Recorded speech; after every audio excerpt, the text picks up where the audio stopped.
Welcome back to my channel. நீங்கள்லாம் எப்படி இருக்கீங்க? நான் உங்கள் விஜயகுமாரி. இன்றைக்கி நம்ம ஒரு டிஃபன் வெரைட்டி தாங்க பார்க்க போகிறோம். இன்றைக்கி நம்ம பார்க்க போகிற ரெசிபி டபுள் தோசைங்க. நீங்கள் நார்மல் தோசை நிறைய சாப்பிட்ருப்பீங்க, ஆனால் இந்த மாதிரி ஒரு வித்தியாசமான தோசை சாப்பிட்ருக்க மாட்டீங்க. ரொம்ப டேஸ்ட்டாகவும் இருக்கிறது, செய்யறதுக்கும் ரொம்ப ஈஸியாக செய்திடலாம். இப்போ எப்படி பண்ணுறதுன்னு பார்க்கலாம். இப்போ இதுக்கு ஒரு டம்ளர், அதாவது 200 கிராம் பச்சை அரிசியும் 200 கிராம் இட்லி அரிசியும் எடுத்து நல்லா 4 முறை வாஷ் பண்ணி அதை 3 மணி நேரம் ஊற வச்சுருக்கேன்.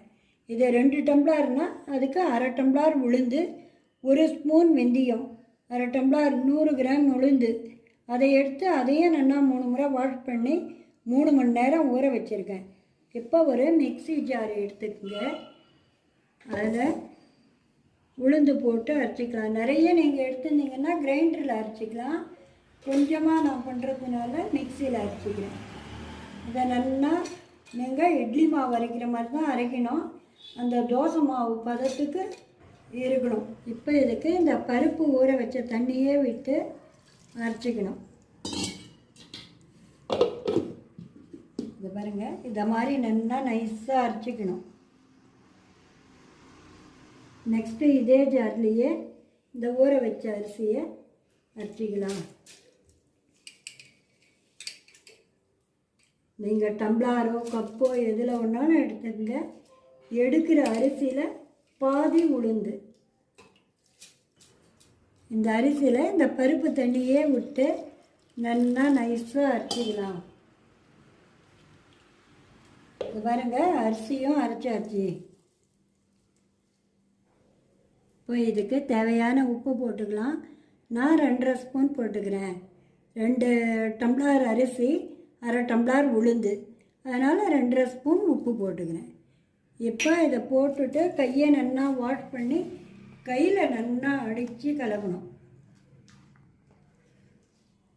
அப்போ தான் எல்லா இடமும் உப்பு சேர்ந்து வரும். இப்போ இந்த மாவை நல்லா மிக்ஸ் பண்ணியாச்சு. இப்போ இதை ஒரு மூடி போட்டு 8 மணி நேரம் புளிக்க விடணும். புளித்ததும் பார்க்கலாம். 8 மணி நேரம் ஆச்சு. மாவு நல்லா புளிச்சிருக்கு பாருங்கள். இப்போ இதில் நம்ம கொஞ்சம் தண்ணி சேர்த்துக்கணும். ரொம்ப திக்காகவும் இருக்கக்கூடாது, ரொம்ப தண்ணியாகவும் இருக்கக்கூடாது. கொஞ்சமாக தண்ணி சேர்த்துக்கணும். சேர்த்து அதை நல்லா மிக்ஸ் பண்ணிக்கணும். சைடில் கேஸ் ஆன் பண்ணி ஒரு பாண்ட்லி வச்சுருக்கேங்க. நான் நான்ஸ்டிக் பாண்ட்லி எடுத்திருக்கேன். அது குழியாக இருக்கணும். இது டபுள் தோசைன்னா ஒரே சைஸில் 2 தோசை வாக்கணும். நீங்கள் அதே தவாவில் பார்த்தீங்கன்னா அகலமாகிடும். அதனால் நீங்கள் நான்ஸ்டிக் பாண்டில் இருந்தாலும் ஓகே, இல்லை நார்மல் பாண்டில் இருந்தாலும் ஓகே. இப்போ அது சுட்டு இருக்குது நல்லா. அதில் ஒரு கரண்டி மாவு எடுத்து வாத்துக்கணும்.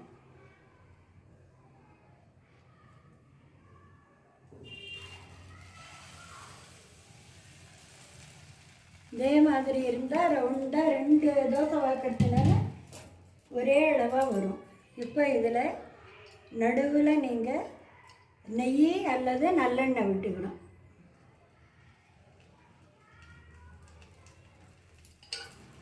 இப்போ அதை விட்டு ஒரு 2 நிமிஷம் மூடி வைக்கணும். இந்த தோசை எங்கள் ஊரில் இதை நார்மலாக செட்டிநாடு சைட்லாம் கலத்து தோசைன்னு சொல்லுவாங்க. எங்கள் ஊரில் மக்காரி பாட்டின்னு ஒரு பாட்டி தோசை விற்பா. அப்போ நாங்கள் சின்ன பசங்களாக இருந்துச்சு, எங்களுக்கு வாங்கி சாப்பிட்ணுன்னு ஆசை. அவாக்கிட்ட எங்கள் அம்மா அந்த ரெசிபியை கேட்டு எங்களுக்கு பண்ணி கொடுப்பா. ரொம்ப நல்லா இருக்குங்க. அதை டபுளாக இருக்கிறது, ஒரு பீஸ் சாப்பிட்டாலே ஃபுல் ஃபில்லிங்காக இருக்கும். இதில் நம்ம சர்க்கரை தேங்காய் போட்டு பண்ணுறதுனால ரொம்ப டேஸ்ட்டாக இருக்குங்க. இப்போ 2 நிமிஷம் வெந்துடுங்க. இதை நீங்கள் மெல்ல எடுக்கணும். இது ஃபுல்லாக வேகக்கூடாது. இங்கே பாருங்கள், கொஞ்சம் லைட்டாக அரை வேக்காடு தான் வேகணும். இதை இப்படி எடுத்து உல்ட்டாவாக போடக்கூடாது, இப்படியே வைக்கணும். இப்போ அடுத்த தோசை வாத்துக்கலாம்.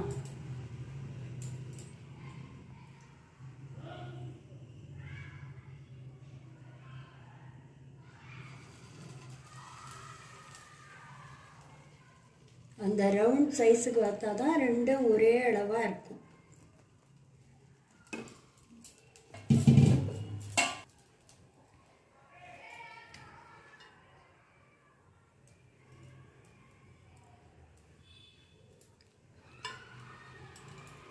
நெய் விட்டுட்டு இப்போ இது இப்படியே பச்சையாக இருக்குச்சு மாவு. இதில் பாருங்கள் தேவையான அளவு நான் ஒரு 4 டேபிள் ஸ்பூன் தேங்காய் துருவலும் நாட்டு சர்க்கரையும் எடுத்திருக்கேன். நீங்கள் வெல்லமும் சேர்த்துக்கலாம். இதை சுற்றி போட்டுடணும். நீங்கள் இது ஸ்வீட்டாக இருக்கும் இந்த தோசை. உங்களுக்கு இதை மாதிரி ஸ்வீட் தோசை பிடிக்கலன்னா நீங்கள் இட்லி மிளகா அப்படி கூட போட்டு அதை அப்ளை பண்ணி இதை வார்த்து சாப்பிட்லாம். இது ஸ்வீட் தேங்காய் போட்டு பண்ணாதாங்க ரொம்ப நல்லா இருக்கும். இது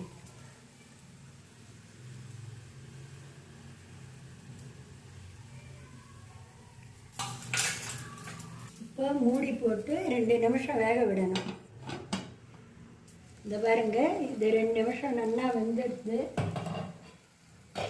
இதில் இந்த தோசையை எடுத்து இப்படி போட்டு விடணும். போட்டு இதை லைட்டாக அப்படியே ஸ்ப்ரெட் பண்ணி விடணும். அப்படியே ப்ரெஸ் பண்ணணும் நல்லா. இது இந்த தேங்காய் வெல்லத்தோட அமக்கலமாக இருக்குங்க. இப்போ திரும்ப மூடி போட்டு 2 நிமிஷம் வேகணும். இது 2 நிமிஷம் வெந்தாச்சுங்க. இப்போ இதை திருப்பி போட்டுக்கலாம்.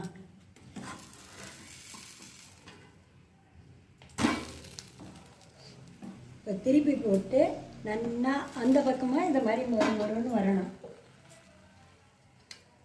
இது நெய்யிலே பண்ணுறதுனால அமக்கலமாக இருக்கும். உங்களுக்கு நெய்யை சாப்பிட மாட்டீங்கன்னா நல்லெண்ணெய் விட்டுக்கலாம். இப்போ இது ஒரு 2 நிமிஷம் மூடி வைக்கணும். இந்த பாருங்க, 2 நிமிஷம் நல்லா வெந்தெடுத்து பார்க்கவே கலர் பாருங்கள், கோல்டன் ப்ரௌன் சூப்பராக இருக்குது.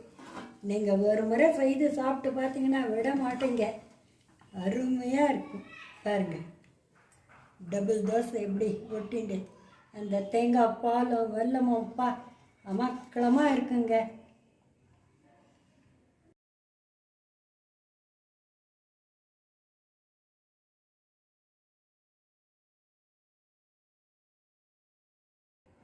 இது பாருங்க, நடுவில் ஸ்டப் பண்ணி எவ்வளோ நல்லா இருக்குது.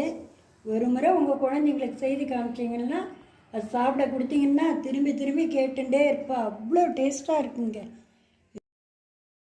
சுவையான டபுள் தோசை ரெடி. நீங்களும் ட்ரை பண்ணி பார்த்துட்டு எப்படி இருக்குன்னு சொல்லுங்கள்.